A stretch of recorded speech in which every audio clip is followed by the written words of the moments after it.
sini, insya Allah sering nyebut Allah. Kalau bapaknya memukul, ya Allah. Terus bagaimana sikap kita kalau anak pada saat memukul, ya Allah, maka kita didiklah dia dari kalimat Allah telah menyelamatkanmu dari hal yang bapak lakukan, maka bertobatlah karena itu atas karunia dari Allah. Ini yang harus kita pelajari, ya. Yang ketiga, penduduk surga wa naza'na ma fi suduri min ghillin, tidak ada dendam. Ya, karena penduduk surga setelah Allah cabut sifat dendam. Dendam ini kenapa? Kebiasaan kita kalau ada masalah dilupain. Termasuk kalau ada konflik sama anak, jangan biasain anak bercakap gitu. Itu kalau anak itu meresponnya dan tidak biar kita menganggap lupain aja, ntar juga anak baik sendiri sama kita gitu. Kalau kita tahu itu salah, segera minta maaf. Sebab ada kasus seorang guru TK. Bayangin seorang guru TK ya, itu ketika bapaknya masuk ICU gak pernah sama sekali mau nengok bapaknya. Padahal harusnya dia menjadi contoh buat siswa-siswanya bagaimana berbuat baik sama orang tuanya. Pada saat konseling dia cerita, saya itu sakit hati ketika waktu kecil karena bapak saya membentak saya persis di depan teman-teman saya. Dan itu membuat saya tidak pernah mau selalu dekat dengan bapak. Padahal bapaknya merasa itu hal yang sepele, tapi bagi anak itu sampai disimpan sampai bertahun-tahun. Berarti apa? Karena kebiasaan kita kalau ada suatu masalah kita melupakan. Udahlah, kita juga dia baik sendiri. Yang besar adalah kalau kita sadar kesalahan hilang, maaf tadi ayah hilang. Tapi kamu mungkin besok-besok jangan lakukan itu lagi ya. Ya, bagaimana baiknya nih supaya ayah tidak melakukan itu lagi. Ini supaya tidak ada dendam. Ya. Sebab kalau hati atau jiwa sudah terluka, sulit kita untuk menyembuhkannya. Karena lama-lama luka itu busuk menganga sampai akhirnya menjadi sebuah trauma yang berkepanjangan. Ini yang terjadi. Ciri penduduk surga tidak ada dendam. Supaya tidak ada dendam, maka biasakan selesai masalah. Karena biasanya masalah itu meledak karena kebiasaan kita yang menyimpan masalah berlama-lama. Yang keempat, penduduk surga ikhwanan ala sururi mutaqabilin, akrab dan suka bercakap-cakap. Mereka merasa bersaudara duduk berhadapan-hadapan di atas dipan-dipan atau balai-balai. Dan surat As-Saffat dijelaskan faqbala ba'dhum ala ba'dhi yatasalu. Sebagian mereka menghadap kepada yang lain sambil ngobrol, sambil bercakap-cakap. Maka biasakan duduk berhadapan-hadapan dengan seluruh anggota keluarga kita, yatasalu, saling bertanya, bercerita tentang pengalaman hariannya. Ya, jika ini sudah lakukan diciri penduduk surga. Kebutuhan untuk bercerita, ya khususnya dimiliki oleh pasangan kita yaitu istri, sebab istri punya harus memberikan hak untuk bercerita. Berarti yang keempat, sediakan waktu untuk mendengarkan. Ya, ini saya persingkat, sudah dibahas 2 bulan sebelum ini. Yang kelima, tidak ada dusta, jujur, ya. La yasma'una biha walaqwa wala kitsaba. Di dalamnya mereka tidak mendengar perkataan yang sia-sia dan tidak pula berkata dusta. Ya, penduduk surga tidak ada yang disembunyikan. Maka salah satu penyebab rumah tangga rusak kalau udah punya kalimat suami istri, that's my privacy.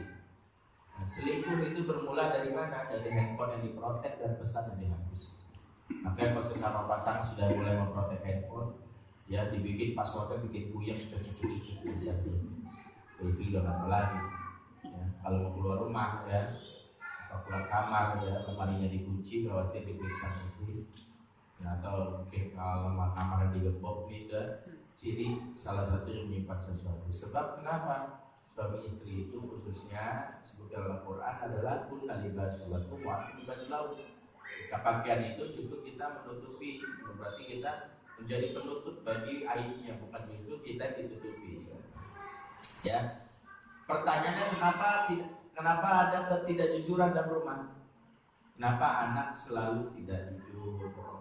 Karena kita kebiasaan sikap perfeksionis kepada orang tua, kepada anak, termasuk pada pasangan, membuat orang tidak nyaman untuk apa adanya.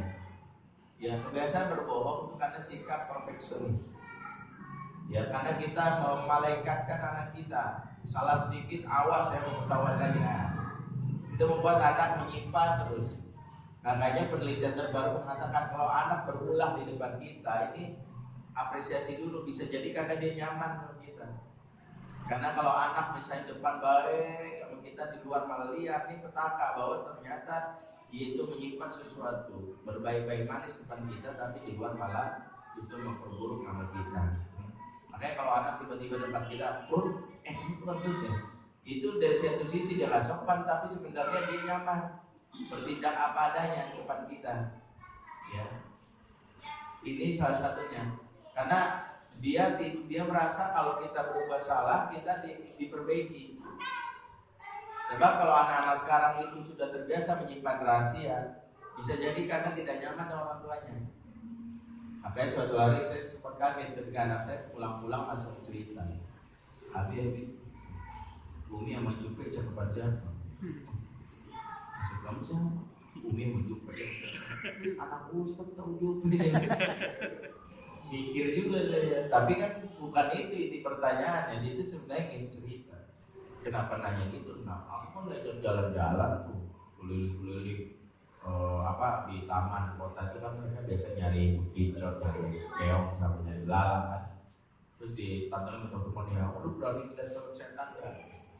Ya ikut-ikutan aja. Nah, saya boleh deh, aku berani ikut aku. Yo, ada film, apa kok ini film?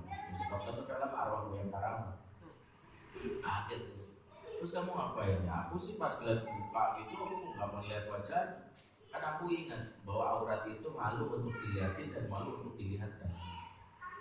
Terus ngapain kamu? Ya aku mah sambil nunggu film seremnya, aku udah gede teman aja. Mana seremnya? Nggak serem kali ini. Jadi dia nonton tapi dalam keadaannya dia juga merasa nggak nyaman berarti itu. Nah, saya pikir ya sudah, terus saya cerita. Nah, saya mendapat masukan dari situ ya, memang gimana ya anak kita nggak kita sterilkan. Tapi saya minimal mendapatkan informasi ternyata anak tetangga banyak yang bermasalah. Makanya saya sama istri saya berkesimpulan mendidik anak sendiri gak bakalan bisa tanpa kita mencoba mendidik anak tetangga. Maksudnya gimana? Anak tetangga itu temannya anak kita. Makanya kalau anak tetangga gak beres, cipratan rusaknya anak kita. Makanya kenapa bapak sini amanah tetangga itu juga bantu untuk menjadi ayah lingkungan, supaya anak tetangga itu juga kalau kenapa-napa kita perbaiki, memperbaiki anak kita juga. Jadi jangan berpikir anak gua. Nah, kan kalau dia menular keburukan sama anak kita gimana? Nah, itulah kenapa saya di rumah saya itu bikin program kampung sahabat. Jadi anak-anak itu silakan main dari jam 2 siang sampai sore di rumah saya. Ya, difasilitasi. Mau nonton di sini kita siapin di sana. Nanti kalau udah jam 5 sore mereka rame-rame ke musola. Jadi petugas musola, petugas masjid di musola rumah saya itu petugasnya anak. Mulai dari azan qomat gitu yang lebih besar yang azan kadang-kadang. Yaitu sampai bergantian. Bahkan mereka itu kalau orang dewasa yang telat dikit mereka jadi imam. Kadang-kadang saya kaget, loh nggak nunggu Abi dulu. Saya masuk protes sama anak saya, Abi jangan telat, gitu bingung juga gitu.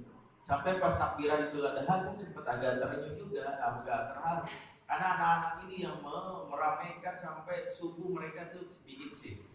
Jadi ditulis siapa yang nggak boleh tidur sampai jam 5. Sampai akhirnya saya janjikan, habis ini mereka saya praktik. Nah, ternyata ini menjadi habit, jadi kebiasaan. Jadi maghrib mengaji itu jadi program wajib di kampung di rumah saya. Jadi anak-anak teramai loh, pasti. Saya pikir ada parawisan gitu. Justru orang dewasanya yang ibunya nonton sinetron, bahkan nonton bola, biarin aja. Yang penting adalah anak-anaknya dipegang karena dia akan menjadi kader di situ. Ya, dan masing-masing sudah saya tantang. Setiap hafalannya nambah, ya, saya bayar 50.000. Itu mereka berlomba. Ya. Itulah yang ternyata memang efektif. Anak saya itu semangat untuk. Jadi bahkan kalau gak mau sholat itu sekarang di rumah saya itu gak gaul. Jadi kalau dibilang itu bahkan orang Kristen misalnya, ya sampai dia itu sampai bilang, mama, Ustaz kamu Kristen, sama diomelin, itu sampai bilang, Ustaz anak saya itu mau sholat. Gak apa-apa bu, ya, kalau ibunya nggak dapat hidayah, mudah anaknya sendiri. So dia bilang, gitu kan gitu. Nah itu salah satunya ya. Jadi memang penting ya anak-anak kalau bercerita itu jangan langsung dituding pelaku. Jadi bisa jadi dia sedang menceritakan apa yang. Dan kalau kita memalaikatkan anak-anak dalam pengertian anak tidak boleh salah, zero mistake di depan kita, dan ini membuat anak-anak akhirnya asal Abi senang, asal Umi senang, dan bukan begitu cara mendidik. Ya biarkan mereka bertindak dan kalau salah kita perbaiki dengan cara yang benar. dengan cara yang baik. Makanya Rasulullah kalau anak salah itu, dan tegurannya kan indah. Rasulullah ketika tahu ada seorang anak dari Rafi bin Amr al-Ghifari melempar kurma, nyolong kurma, Rasulullah mendapat laporan itu dan langsung memanggilnya. Ta'ala anta Rafi, sini. Lima tarminaklah, kenapa kamu lempari kurma itu? Rasul tidak melakukan upaya yang namanya labeling dengan mengatakan kenapa nyolong. Labeling itu nyolong. Saat nyolong itu labeling. Kenapa nyolong? Enggak, Rasul bilang kenapa lempar itu pohon. Sama kayak anak kita memukul adiknya, jadi kenapa sih jahat banget sama adik? Itu labeling. Yang benar kenapa adik dipukul? Ya mungkin dia bilang ada nyamuk nempel, gaplok aja kan gitu ya. Di pipinya dedek gitu. Nah sama ketika ditanya lima terminal lah, ditanya aku ya Rasulullah, saya pengen makan, ngebet, saya apa ya? Saya itu sangat tertarik dengan kurma itu. Maka Rasul mengatakan melarangnya dengan cara yang baik. La tarmin akhlak wa qul ma yasqutu fi asafilha. Jangan kamu lempari lagi, kalau mau biarkan yang jatuh di tanah. Makannya yang sudah jatuh di tanah. Kemudian summa masarosi, kemudian Rasul mengusap kepala kata anak ini. Wa qala Allahumma ashfi batnahu, bahkan didoakan, ya Allah kenyatakan perut si anak ini. Bagaimana perasaan Rafi tidak senang waktu salah diperbaiki dengan cara ini. Ya. Tidak langsung dibentak, kamu tuh begitu. Nah ini yang terjadi. Ini poin yang kelima. Baik ya. Yang keenam, penduduk surga itu cirinya adalah selalu happy. Ya. Dalam Quran jelaskan udkhulul jannata anta wa zawjuka bi farihin. Masuklah kamu ke dalam surga, kamu dan pasanganmu, istri-istrimu akan digembirakan.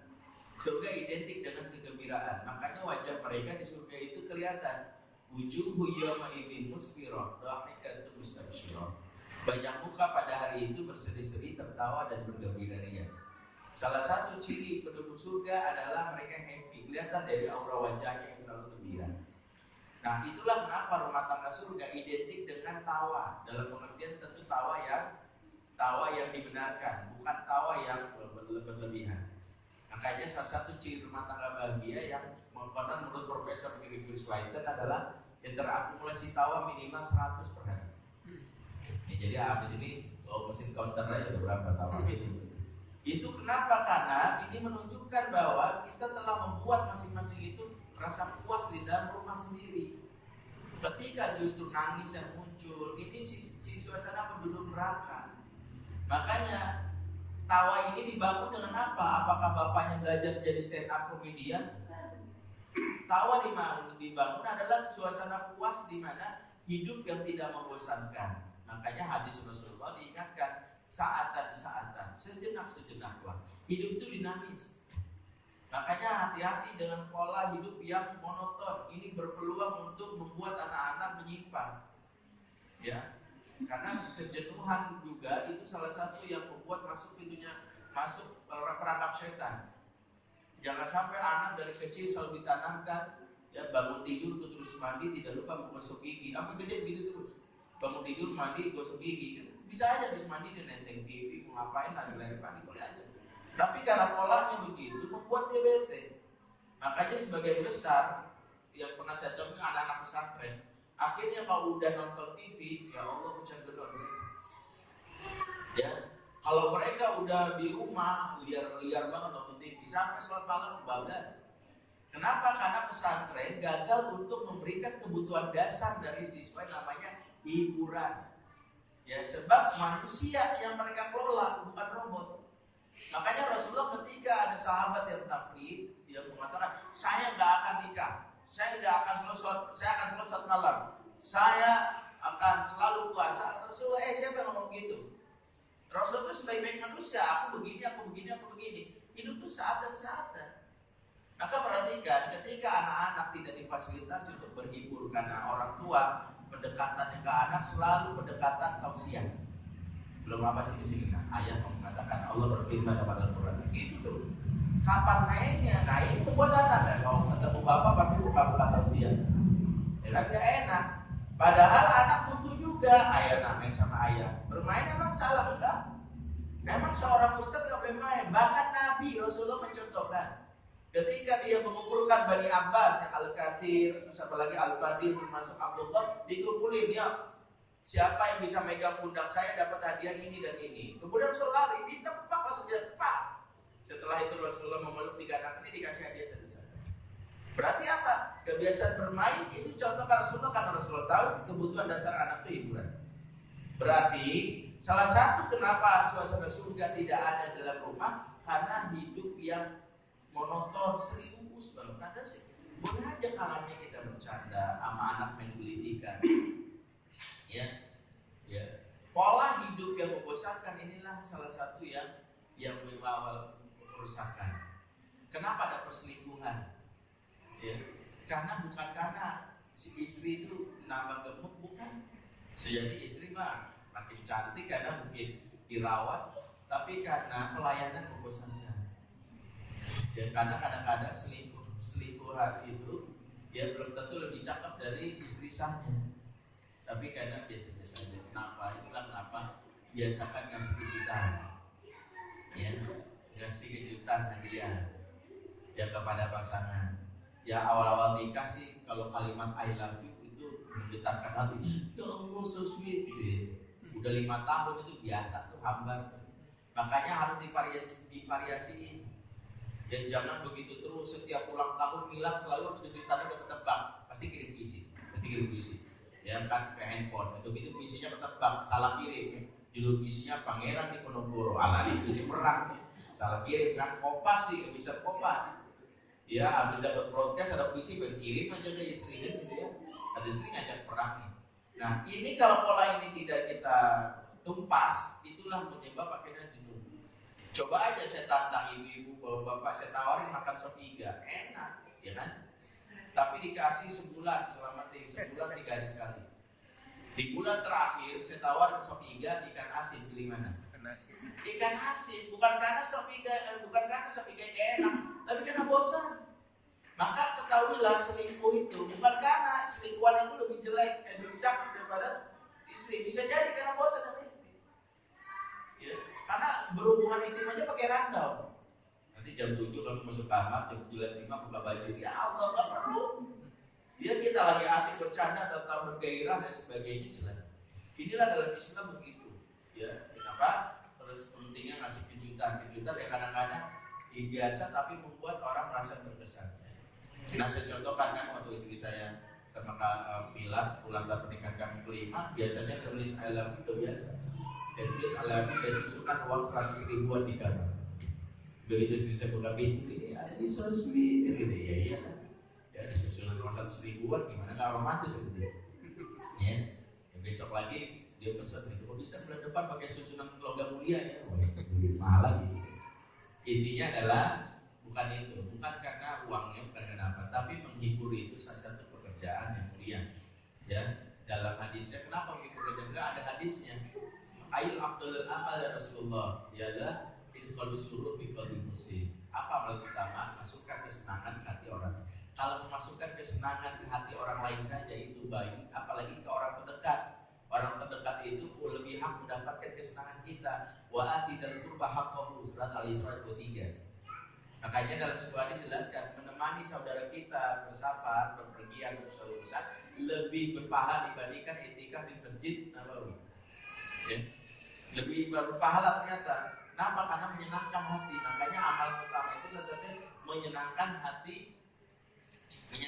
orang lain. Orang lain menyenangkan hati orang lain, kita dapat pahala besar, apalagi nyenangin pasangan. Makanya nggak usah pelit-pelit.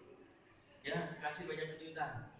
Ya, dan sesuatu itulah yang kita lakukan. Bikin happy. Ya, kalau nggak bisa secara fisik, secara materi, minimal secara perlakuan.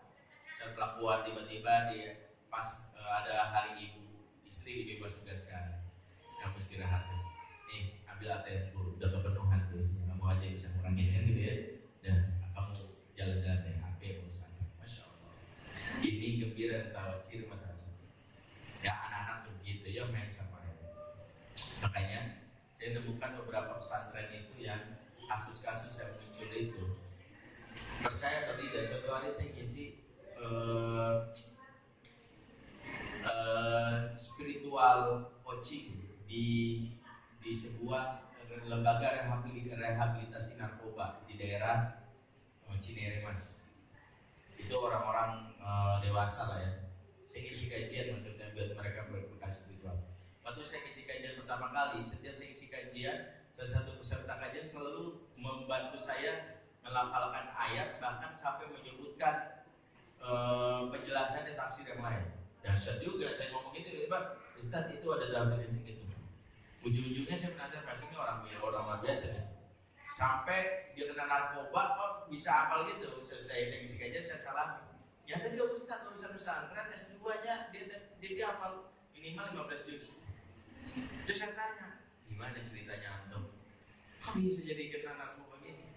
Itulah hidup kalau terlalu jenuh akhirnya gampang banget. Ya kita itu kalau nggak nyunah gitu gampang banget udah setan. Saya itu karena udah stres kan ditekan mulu untuk ini nggak nyunah, ya udah begitu ada tawaran rokok nyobain cimeng dan sebagainya, ya udah akhirnya ketertarikan. Nah ini bahaya. Ya itulah bahayanya. Kenapa? Buat suasana dalam rumah tangga surga salah satunya adalah menghadirkan gembira dan tawa. Ini kenapa? Yang ketujuh, penghuni surga itu tidak ada kalimat negatif. Ya dijelaskan dalam surah Al-Waqiah 25, la yasma'una fiha lagwa wa la ta'tima illa qilan salaman. Mereka tidak mendengar perkataan sia-sia dan tidak pula perkataan yang menimbulkan dosa. Maka perhatikan bahwa di surga itu ngomongnya positif, saling memuji, tidak ada ledekan, dasar hitam, lu bau, nggak ada nih, ya kayak situ aja gitu. Papa nggak boleh saling menyindir, ya, istri, ya habis lahiran kita bilang kamu seksi banget saya, seksi konsumsi, nggak boleh, ya. Atau sambil bilang saya kan naruh gentong di situ, ini nggak boleh. Perasaan aku nggak bisa galon air, sakit hati perempuan. Berat badan itu sensitif bagi wanita. Ya, dua hal yang nggak boleh dibahas di wanita adalah umur dan berat badan.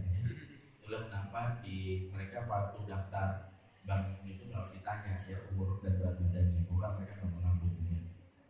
Ya, makanya penting masalah ini. Jangan sampai kita justru kebiasaan menyindir, menjelekkan. Ya, ini bukan suasana surga. Ya, penduduk surga selalu memuji. Perhatikan dari surat Muslim, inna fil jannati lasuqan yatunaha kulla jum'atin, ya. Sesungguhnya surga benar-benar ada sebuah pasar yang mereka datangi setiap hari Jumat. Ya, tentu makna pasar sini sebutkan para ulama bukan pasar versi kita, pasar Cibinong itu yang macet gitu, membuat kita stres balik lagi aja dah gitu. Atau pasar misalnya CCM itu bukan. Pasar sini intinya tempat kumpul karena ini makna yang dijelaskan oleh para ulama. Ya, fatahu burihus syamali fatahu fi wujuhihim. Ya. Di waktu itu bertiuplah angin utara menerpa wajah dan fi wujuhihim wa thiyabihim, menerpa wajah dan pakaian mereka. Fa yazdaduna husnan wa jamalan, maka mereka bertambah elok dan tampan. Jadi waktu itu bertiup angin dari arah utara maka bertambah elok dan tampan. Fa yarji'una ila ahlihim wa qad izdadu husnan wa jamalan, maka mereka pun pulang kepada keluarga mereka masing-masing setelah tampak semakin elok dan tampan. Fa yaqulu lahum ahluhum, maka berkatalah keluarga mereka kepada mereka, wallahi laqad istatum ba'dana husnan wa jamalan. Demi Allah, kamu benar-benar tampak makin ganteng, makin tampan setelah kami meninggalkan kami. Apa yang dijawab? Fayaqulun, maka mereka pun menjawab juga, wa antum wallahi laqad istatum ba'dana husnan wa jamalan. Kamu juga demi Allah makin elok dan makin cantik setelah kami meninggalkan. Jadi biasanya ya, apalagi istri kalau udah bertambah umur kadang-kadang untuk berjalan dipuji makin resah. Ya, penting untuk mengatakan ya, sesuatu yang berkaitan dengan kebutuhan wanita. Ya, karena apalagi bagi anak wanita itu kok jarang dipuji, capernya luar biasa. Anak laki-laki juga, anak laki-laki jarang dipuji, berulang terus di kelas. Jadi salah satu ciri anak jarang pujian itu adalah melakukan upaya cari perhatian sesuatu yang buruk di lingkungannya, karena mereka ingin menjadi pusat perhatian. Jadi anak yang caper salah satunya karena ortu yang jarang memuji dan kalimat positif, itu jarang mengucapkan kalimat cinta. Ini yang ketujuh ya. Yang kedelapan, penduduk surga selalu berdoa dan berzikir. Dan Allah sebutkan dalam surat Yunus ayat 10 bahwa inilah inti suasana surga. Ternyata meskipun mereka sendiri ya sudah di surga, perhatikan bahwa surga bukan berarti membuat mereka itu justru sekedar bersenang-senang, karena kenikmatan tertinggi surga itu adalah ketika melihat wajah Allah, ketika bertemu langsung dengan pemilik surga. Makanya dalam sebuah doa jelaskan Allahumma inni as'aluka lazatan lazatan bi wajhi lazatan binazari wajhikal karim. Rasulullah berdoa, ya Allah berikan aku memohon kepadamu yaitu kelezatan memandang wajahmu. Ternyata nikmat yang paling utama surga itu justru bertemu dengan pemilik surga. Makanya ketika di surga orang bukan berarti makin udahlah nggak usah sholat, nggak usahlah menyebut nama Allah. Enggak, justru mereka semakin berlomba-lomba untuk memuji Allah. Subhanakallahumma. Bahkan mereka menuntut dengan kalimat alhamdulillahirabbil alamin. Berarti di surga saja orang-orang berlomba-lomba untuk bisa bertemu dan menyapa Allah Subhanahu wa taala. Ya, ini suasana surga. Apalagi kalau masih di dunia, maka di dunia biasakan untuk suasana doa dan zikir atau ibadah ini menjadi kebutuhan dasar keluarga kita. Sebab kalau rumah tangga udah tidak ada doa, tidak ada zikir, ya ibadah mereka sudah mulai berkurang, ya maka ikatan hati itu merusak. Salah satunya adalah ketika cinta sudah terasa hambar. Perhatikan berapa kali saya sampaikan, salah satu penyebab angka perceraian yang tidak dibongkar oleh peneliti. Ya. Selama ini peneliti itu kalau membuat perceraian itu kan menyimpulkan gini, perceraian di Indonesia meningkat. Apa penyebabnya? Pertama ekonomi, yang kedua komunikasi, kan gitu.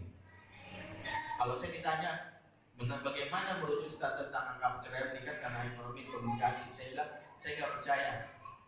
Perceraian itu bukan karena ekonomi, tapi karena nggak berkah. Karena di zaman dulu Rasulullah dan banyak sahabat miskin-miskin, tapi alhamdulillah mereka nggak cerai, diberkahi. Kalau yang kedua karena komunikasi, nabi-nabi zaman dulu pulang setahun sekali, ada yang 20 tahun sekali, 30 tahun sekali. Tapi alhamdulillah dulu nggak ada handphone, nggak ada gadget. Tapi kok ternyata mereka tetap menjalani rumah tangga dengan baik karena berkah. Nah kalau sekarang ada perceraian karena selama ini kegagalan kita dalam menjalin rumah tangga karena hanya mengandalkan faktor teknis, berantem dikit cari psikolog, lupa bahwa yang mengikat hati itu bukan psikolog, Allah. Coba Allah tantang dalam surat Al-Anfal yang 3. Wa allafa baina qulubihim law anfaqta ma fil ardi jami'a ma allafta baina qulubihim walakinna Allah allafa bainahum. Sumpah kamu mengumpulkan harta dan seluruh di muka bumi ini, bahkan Allah tantang seluruh muka bumi ini kamu kumpulin untuk menyatukan hati orang, gak bakalan bisa. Kumpulin semua itu, seluruh pakar-pakar ya, yang ahli di bidang komunikasi, ahli di bidang motivasi, ahli di bidang relationship, kumpulin untuk menyatukan hati orang, gak bakalan bisa. Walakinna Allah alafa bainahum, Allah menyatukan hati mereka. Dengan kata lain, yang membuat kita bersatu padu dalam ikatan rumah tangga adalah karena dekat dengan Allah, bukan karena kita pandai merayu, ya, untuk membuat istri kelepek-kelepek, kita hafal 1000 puisi, ya, kemudian kita kirim kepada istri kita, bapak kamu sindir aku, soalnya kamu ngetek terus di hati aku, premnya nyambung. Istri bilang apaan sih ya, jijai kan malah digituin. Kenapa? Karena kita lupa istri kita membuat cinta kita, karena Allah yang hadirkan. Makanya kalau rumah tangga itu sudah mulai karam, yang dievaluasi hubungan dengan Allah dulu. Jangan-jangan ada maksiat. Sebagaimana hadis Rasulullah riwayat Tirmizi menyebutkan, walladzi nafsu Muhammadin biyadihi, demi jiwa Muhammad yang ada dalam genggaman tangan Allah, ma tawadda ithnani fa furiqa bainahuma illa bidzambin yuflisu ahduhuma. Tidaklah dua orang yang saling mencintai kemudian dipisahkan oleh Allah kecuali karena salah satunya berbuat dosa, berbuat maksiat, atau dua-duanya.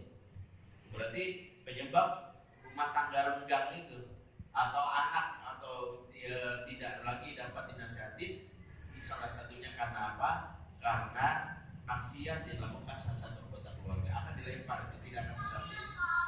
Ya, dalam ikatan, dalam ikatan keluarga. Makanya di sini penting untuk kita mengingatkan visi utama kita. Visi utama keluarga kedua, pertama berkumpul di surga. Ya, visi utama ya berkumpul. Nah, syarat berkumpul apa? Yaitu wajib memiliki iman. Walladzina amanu wa tabattu dzurriyyatuhum bi imanin alhaqna bi dzurriyyatihim. Maka salah satu yang harus kita ingatkan sama anak kita, wala tamutunna illa wa antum muslimun. Karena masuk surga itu syaratnya harus muslim, harus punya iman. Kalau nggak ada iman kita nggak akan ketemu surga. Yang kedua visinya adalah terbebas dari api neraka, ya ayyuhalladzina amanu anfusakum walikum nar. Kalau masuk surga doang kesannya mudah, karena saat masuk surga adalah man akhiru kalamihi la ilaha illallah pada jannah. Siapa yang akhir dari kalimatnya adalah la ilaha illallah maka masuk surga. Mudah masuk surga itu selama masih ucap kalimat la ilaha illallah. Makanya yang kedua harus kita tekankan bukan sekedar masuk surga, tapi jangan sampai mampir ke neraka. Berarti yang kedua harus kita ingatkan jangan main-main sama dosa, ya. Itu yang harus kita ingatkan di poin ke-8 ini.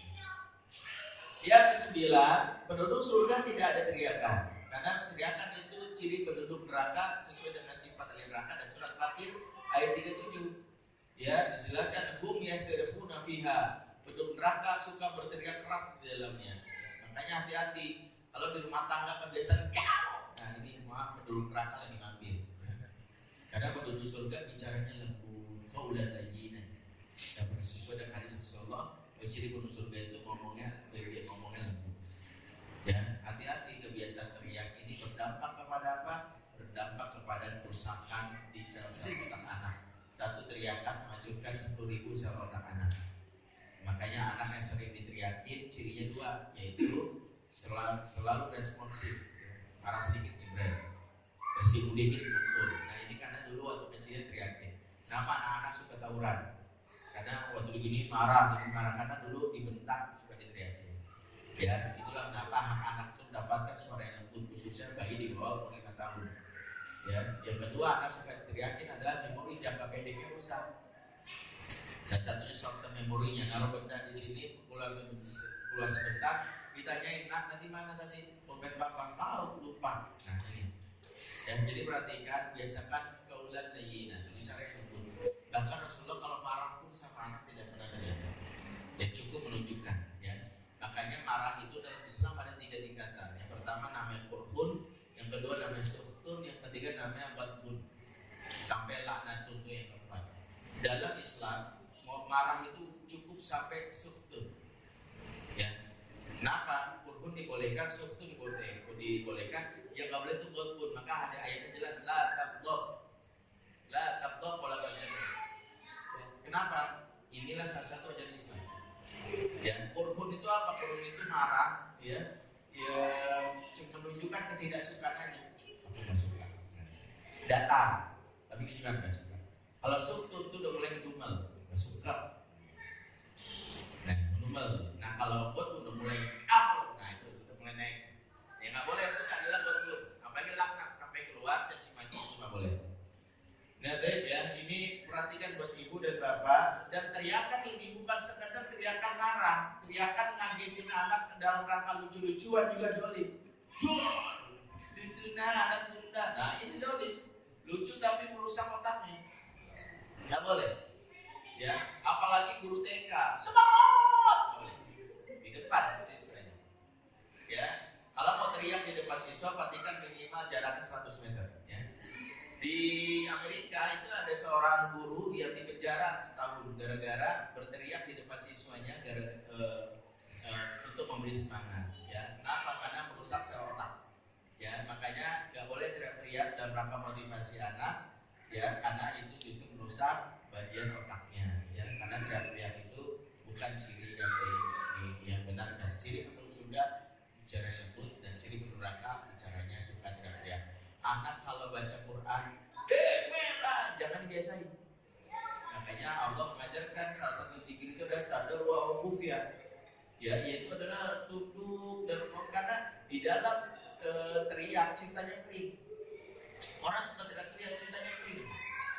Justru kalau lembut-lembut cintanya deras. Lihat aja orang yang lagi pacaran di taman, pernah melihat enggak? Oh, kan ada orang di pacaran di taman teriak-teriak, aku cinta kamu, aku juga. Jadi kamu bisik-bisik. Gitu. Nah, pelan-pelan. Makanya kalau teriak-teriak nggak ada tuh. Ada nggak suami istri itu teriak-teriak? Nggak ada. Orang udah teriak cintanya kering. Makanya kalau kita cinta sama Allah, salah satunya nggak boleh teriak-teriak. Anak jangan bangga kalau dia baca Qurannya nggak beradab dengan teriak-teriak. Bela.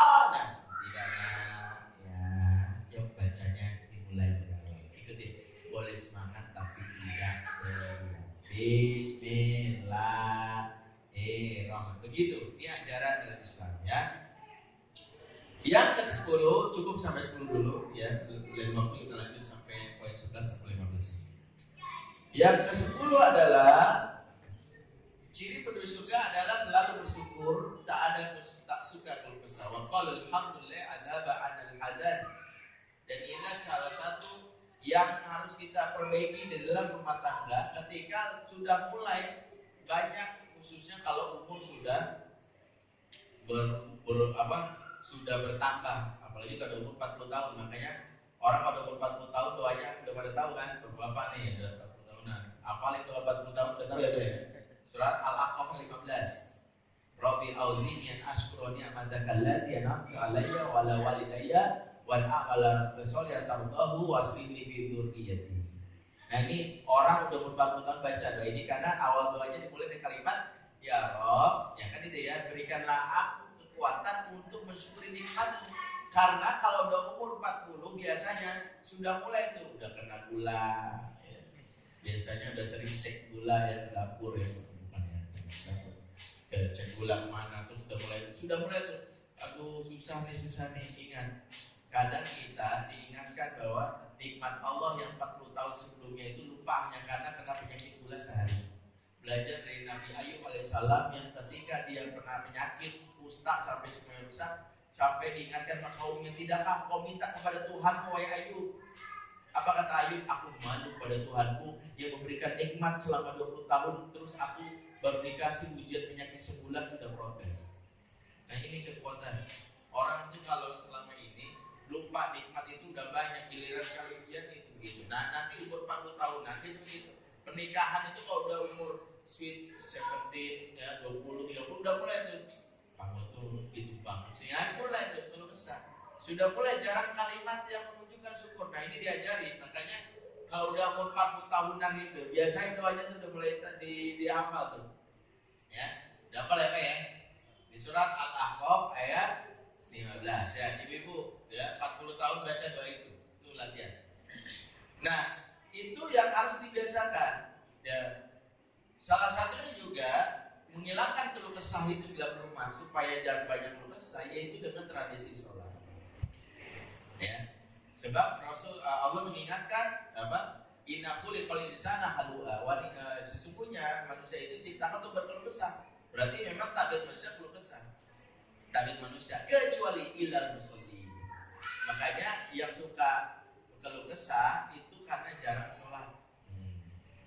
Kalau sholat yang benar insya Allah keluh kesah itu.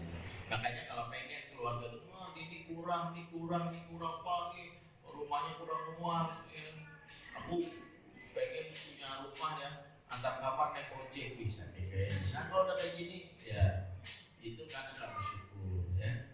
Salah satu membutuhkan syukur itu dengan sholat. Karena kalau sholat udah sholat udah nggak jadi pagar. Perhatikan Allah sebutkan surat Maryam ayat 59, faqala min ba'din khawfun atau sholawat syahwat. Kelak akan muncul di beberapa mereka generasi yang suka mengabaikan sholat dan mengikuti hawa nafsu. Ya, biasa mengikuti hawa nafsu karena sholat yang nggak benar. Ya, anak-anak kita pas sholatnya nggak benar. Makanya kenapa sholat itu prioritas. Ibu-ibu, maaf. Kadang-kadang kita ini salah prioritas dalam masalah ibadah anak. Anak dikejar banget hafal Quran, tapi sholatnya disekolehin. Enggak. Seandainya anak gak hafal Quran, yang gak usah dipaksain. Tapi yang penting kita fokus ke sholatnya. Sebab ada orang tua bangga banget anak hafal Quran 3 juz, tapi sholatnya itu sampai di akhir waktu terus. Ya, jadinya hafal Quran itu hanya untuk kompetisi, bangga-banggaan, hanya untuk mendapatkan piala, tak efek sama pelakunya. Makanya dalam Islam itu ada namanya fikih aulawiyah, fikih prioritas. Di antara semua amalan, tentukan mana yang prioritas. Nah, sholatnya itu prioritas. Ketika dia bilang sebagai orang tua, ayo jangan beroja, tapi bila subuh nggak dibangunin. Ya terakhir aslinya. Padahal fokusnya harusnya sholatnya dulu. Kalau sholatnya benar, itu terlatih insya Allah. Di rumah tangga itu kebanyakan keluh kesahnya.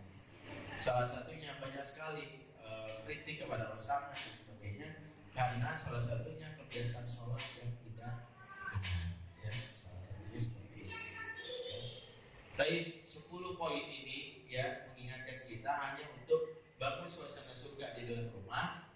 supaya membuat penghuninya itu selalu betah untuk pulang.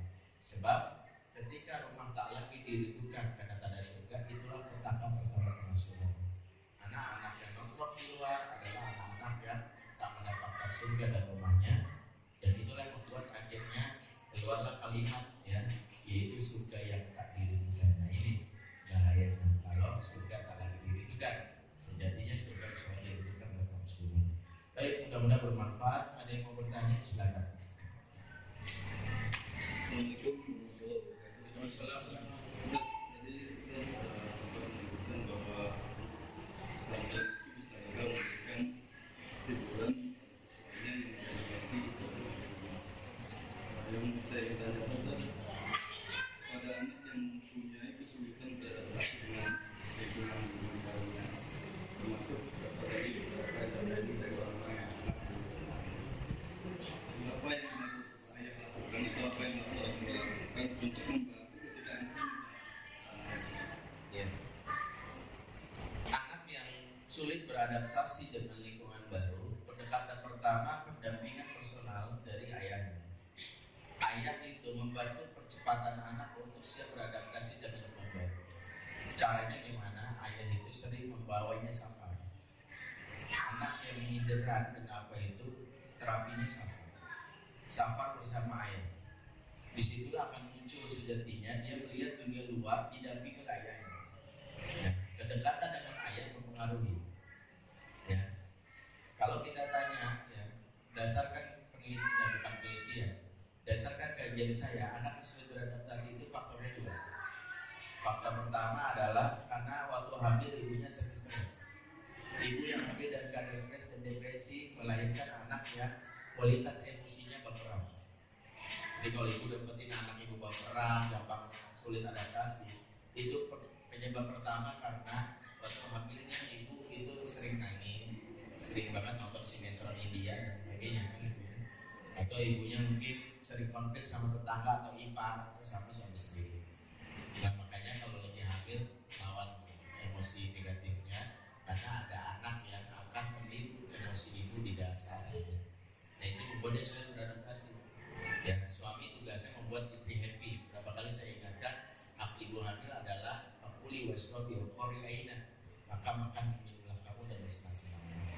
Jadi ibu hamil itu wajib makan enak, minum enak, dan wajib bersenang-senang. Ya. Yang kedua penyebab anak sulit beradaptasi karena intensitas hubungan dengan ayah yang jarang. Anak yang dekat dengan ayahnya secara intensitas mempengaruhi kualitas interaksi dia dengan dunia luar. Makanya pernah saya sampaikan, dia mudah sekali berinteraksi dengan dunia luar karena dia dekat dengan ayahnya.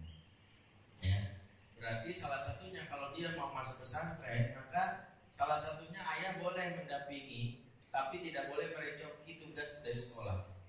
Yaitu boleh ayah tungguin, tapi gak ada di dalam ruang kelas. Ya, boleh saja siap dan anak didorong untuk itu silakan. Ya, ini boleh saja bahwa anak, dan yang kedua ayah tidak kabur pada saat anak yang membutuhkan. Jadi mungkin didampingi untuk sementara sampai di 3 atau 5 hari atau seminggu. Yang berikutnya adalah memang distimulan anak untuk melakukan aktivitas keluar bersama ayahnya. Ya, challenge-nya itu adalah dengan aktivitas seperti safar, ajak gunung atau ke tempat yang lebih jauh lagi. Dan ingat, pendekatan untuk anak yang mengalami yang namanya sudah adaptasi itu tidak boleh pendekatan komunal atau pendekatan komunal. Misalnya ketika ngajak safar adiknya ngikut, ini nggak efek. Ya, adiknya nggak boleh ikut dulu karena pengen berdua saja, karena dia ingin merasa istimewa di samping ayahnya. Nah itu. Jadi jangan, ini anak kita bermasalah nih, dan kita pengen kita dua, abangnya ibunya ikut, nggak boleh. Bukan nggak boleh, boleh saya, tapi dia nggak ngefek. Dia tidak merasakan sentuhan personality. Ingat, Rasulullah mengajarkan penanganan anak itu biasakan personality touch, yaitu pendekatan personal. Rasulullah itu ada kalanya bersama Abu Bakar berdua doang. Setelah bersama Abu Bakar, besok sama Umar, besoknya sama Muaz, besoknya sama Abdullah bin Abbas. Sehingga masing-masing sahabat merasa, Rasulullah itu paling sayang sama aku, padahal memang saya butuh. Nah ini membuat dia merasa istimewa. Jadi kalau punya anak 5, biasain ada jadwal pemilihan hari ini sama Abi ya.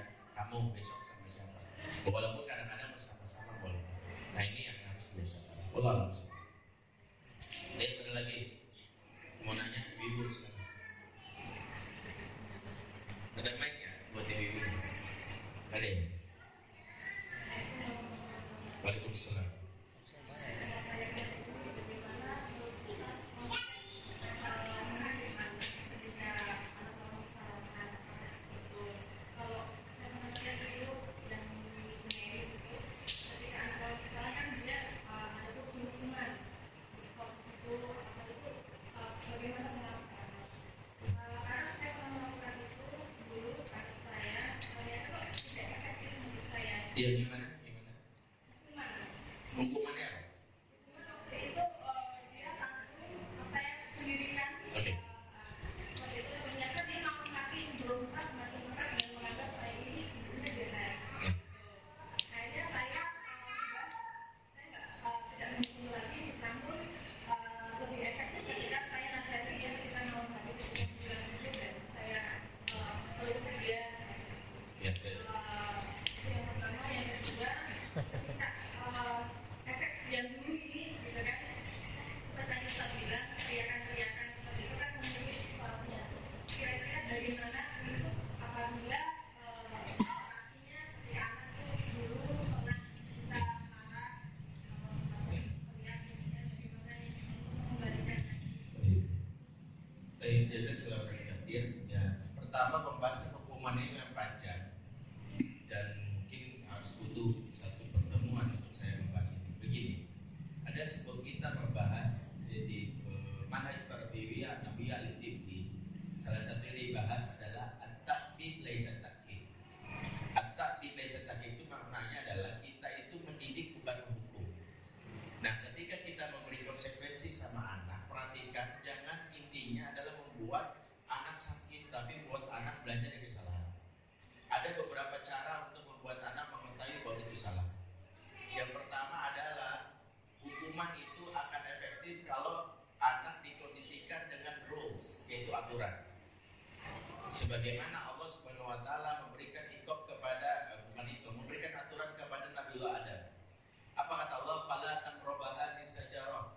Jangan kalian dekati pohon itu. Itu aturan. Maka ibu, salah satu yang harus ditanamkan rumah, bikin suatu semangat aturan. Di rumah ini tidak boleh teriak-teriak dan nggak sepakat. Itu aturan. Sebab ketika menghukum tanpa aturan, ibu perhatikan. Saya pernah naik motor, tiba-tiba ditilang. Terus saya tanya, apa kesalahan saya Pak Polisi? Spion bapak tuh hilang satu. Kan saya pakai motor, spionnya nggak ada di sebelah kiri. Saya bilang, saya nggak tahu Pak kalau spion cuma satu ditangkap polisi. Salah bapak, kenapa nggak tanya sama polsek terdekat? Kan beruntung banget. Suruh nanya sama polsek terdekat setiap aturan, kan bikin saya keki. Orang anak tuh begitu, karena nggak tahu aturan dihukum. Maka salah satu hak anak itu adalah apakah tahu itu aturannya ada atau enggak. Seorang sahabat, sahabat. Suatu hari dia berbisnis khamar, karena ayat khamar belum diharapkan. Maka dia pun langsung melakukan yang namanya perjalanan ekspedisi ke Syam. Beli khamar paling banyak, dibawa beberapa krat, beberapa ekor unta, dibawa pulang. Dia GR banget, bakalan lancar nih bisnis gitu. Kemudian dia hadiahkan Rasulullah hadiah khamar paling bagus. Apa kata dia? Ini untukmu ya Rasulullah. Khamar paling baik yang pernah saya temuin, sekali minum fly. Bayangin Rasulullah dapat hadiah oleh-oleh khamar. Di situ Rasulullah tahu bahwa saya gablok kan nggak mungkin. Apa kata Rasulullah? Amma sya'arta anal khamru haraman ila yaumil qiyamah. Kamu nggak tahu ya kalau khamar itu diharamkan di hari kiamat. Dicek dulu. Kalau mau digampar tuh Rasulullah. Makanya ketika ada orang Arab Badui kencing, Rasulullah nggak bilang. Karena belum tahu aturannya. Di masjid saya kencingin. Nah, kesalahan kita menghukum tanpa aturan. Nah ini jelas, makanya tegakkan rule. Yang sama Rasulullah ketika mengeluarkan makanan Husain itu ngambil sodako, korma sedekah dimakan. Begini kan, kah. Kemudian apa kata Rasulullah? Amasya'atan ala Muhammad la ta'kuluna sodako. Kamu tidak tahu keluarga Muhammad haram sedekah. Dikasih tahu, kamu nggak tahu ya. Nah, gitu. Jadi ini aturan rules. Jadi anak kalau nggak ada aturan dan hukum ini pertama. Yang kedua, kalau aturan sudah tegak, ya, maka kita ingatkan dulu, ya, jangan main hukum aja. Nah, kamu tahu nggak kalau di rumah ini jam? Oh iya tahu. Nah, itu dulu. Nah, itu yang harus kita lakukan. Karena jangan main hukum, ya, jangan main hukum dan sebagainya. Yang berikutnya, bedakan jenis kesalahan anak. Ada kesalahan yang sifatnya kesalahan teknis, ada sifatnya kesalahan yang berkaitan dengan kesalahan syar'i. Nah, seperti misalnya anak nangis, beda ya. Anak nangis itu kesalahan teknis atau syar'i. Kita kadang menghukum sesuatu itu, Masya Allah, nangis aja dihukum. Padahal nangis itu kesalahan bukan kesalahan syar'i. anak misalnya mecahin piring, jangan sampai dengan anak gak sholat, sehingga anak gak jelas, gak ngerti konsep prioritas orang tua. Anak misalnya melakukan apapun, ini yang kadang-kadang kita harus perhatikan, biasain bahwa kita fokus kepada hal-hal yang sifatnya akidah dan akhlak, tapi untuk beberapa hal kita biarkan. Ya, untuk beberapa hal kita nggak begitu ketat. Misalnya, bedakan antara marahnya kita saat anak tidak sholat atau saat anak misalnya melakukan kezaliman, mukul adiknya, dengan ketika dia mecahin piring. Ya. Bedakan ketika tadi ibu ceritakan dia teriak-teriak tantrum. Tantrum itu jangan disalah, tantrum itu gejolak emosi psikologis. Ibu nggak akan bisa untuk menghukum anak yang tantrum karena tantrum itu dorongan emosional. Sama seperti penyakit, ibu orang kena stroke ibu hukum. Ya, kamu kenapa bisa stroke? Gak bisa hukum. Ya bisa, orang dia kena ini. Sama, ada orang schizofren kita hukum, gak kena. Makanya sebagian ahli mengatakan klepto itu gak boleh dihukum. Karena klepto itu penyakit psikologis. Ya, menghukum klepto dia sudah. Nah, klepto itu ada terapinya. Kenapa? Karena udah dorongannya dan lagi ada hormon di kepala dia yang mendorong dia untuk klepto. Nah, tadi kalau kasus saya bilang bahwa itu anak saya gini-gini. Nah, kalau tantrum ya udah gak usah dihukum. Ya pahami saja, dia tidak boleh merusak aja. Makanya cukup dipeluk, selesai, karena dibikin nyaman. Ya, tantrum itu dia nggak boleh merusak, nyaman. Dan nggak ada negosiasi lagi anak tantrum. Karena kalau nggak dia baca pola, ya tenang dulu.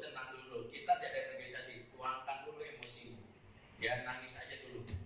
Ya, dan nangisnya dia tidak perlu kita khawatirkan. Karena nangisnya anak-anak tantrum itu juga satu sisi sehat. Ya, karena mengeluarkan emosi. Karena salah satu tujuan dari diutusnya Nabi adalah tazkiyatun nafs. Silakan lihat surat Al-Baqarah 151. Ya, kama arsalna fikum rasulan minkum yatlu alaikum ayatina wa yuzakkikum wa yu'allimukum al-kitaba wal hikmah wa yu'allimukum ma lam takunu ta'lamun. Jadi memang tugasnya adalah membersihkan jiwa, salah satunya kalau ada emosi negatif ya dikeluarkan. Baik, kembali ke aturan. Kalau anak sudah kita peringatkan aturannya, bagaimana jika melanggar? Pertama, jika melanggarnya itu karena lupa, sebagaimana Allah memaafkan orang lupa, jangan diikop. Ya, lupa itu tabiat. Ya, maka kalau lupa itu diikop, kita sudah menyalahi sunnah. Ya, kita sudah menyalahi sunnah. Dan Allah saja memaafkan orang lupa. Maka masa anak ini lupa, ya diingatkan aja. Nah, kalau dia melakukan itu karena memang melakukan hal yang sengaja, maka barulah kita boleh bertindak. Nah, apa tahapan hukuman? Hukuman yang terbaik buat anak itu bukan dengan menguncinya dan sebagainya, tapi dengan mengambil kesenangannya. Ya, apa yang senang buat anak itu diambil. Allah tahu Adam tuh senang tinggal di surga, makanya dikeluarkan dari surga. Dikeluarkan dari surga. Nah, cukup nggak dengan dikeluarin surga? Enggak, karena salah satu ciri hukuman itu sukses kalau anak muncul jiwa itiraf. Makanya kalau anak diambil kesenangannya, misalnya gini, berkali-kali nih, misalnya gini, anak saya yang SMA suatu hari, ya, waktu dia liburan, dia bilang gini, Bi, nanti aku mancing ya. Iya, tapi nanti kamu ikut Abi dulu ya gajian. Terus dia bilang, Abi mau kemana? Nanti aku tunggu tuh ke masjid dulu. Saya tunggu di masjid, tidak datang anak saya. Ya, karena ketika dia datang, tertawa dia di sholat di rumah. Ya. Kemudian ya udah, dia kan udah tahu dia umur segitu sholat di masjid.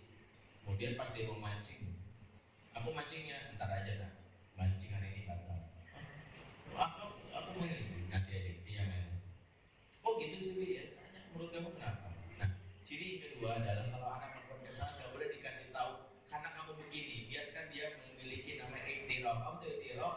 Sebagaimana ada mengakui Rabbana zalamna anfusana wa illam taghfir lana tarhamna lanakunanna minal khasirin. Makanya anak dikasih hukuman intinya dia mengenal kesalahannya, bukan kita yang kenalin. Karena itu boleh. Kenapa kamu begitu? Menurut kamu gimana? Nggak boleh kita katakan karena kamu begini. Yang benar menurut kamu kenapa? Sampai saya bilang gitu, menurut kamu kenapa? Aku nggak tahu kenapa, ya pikirin lah. Kenapa tadinya Abi sini berenang, tentu nggak boleh. Mancing nggak boleh. Ya aku nggak tahu. Kamu ingat nggak apa janji tadi? Oh iya, tadi aku harus ke masjid. Kenapa? Nah udah, berarti kesenangan diambil. Nggak jadi. memancing nanti jam 4. Nah, jadi kita mengurangi kesenangan dia. Berarti kalau anak melakukan itu, berarti kita ambil kesenangannya dengan pendekatan tidak menyebutkan langsung. Tidak boleh menyebutkan karena kamu begini, tidak, itu tidak ada taktiknya, tidak ada pendidikannya. Yang benar sampai dia keluar kalimat, oh iya, sampai dia keluar, terus gimana? Nah, dengan bentuk kamu nyesel nggak? Ya, nyesel banget. Nah, sampai keluar kalimat nyesel, sebagaimana ada mengatakan Rabbana zolana anfusana wa illam taghfir lana tarhamna lanakunanna minal khasirin. Inilah inspirasi Quran mengenai masalah infak dan masih banyak lagi. Dan itu satu poin saja yang bermanfaat. Dan sudah jam 9, mudah-mudahan kajian kita hari ini bermanfaat. Bila dapat kita lanjutkan dengan pembahasan masih tentang surga dan rumah kita. Subhanallah wa bihamdihi asyhadu an la ilaha illa anta astaghfiruka wa atubu ilaik. Wassalamualaikum warahmatullahi wabarakatuh.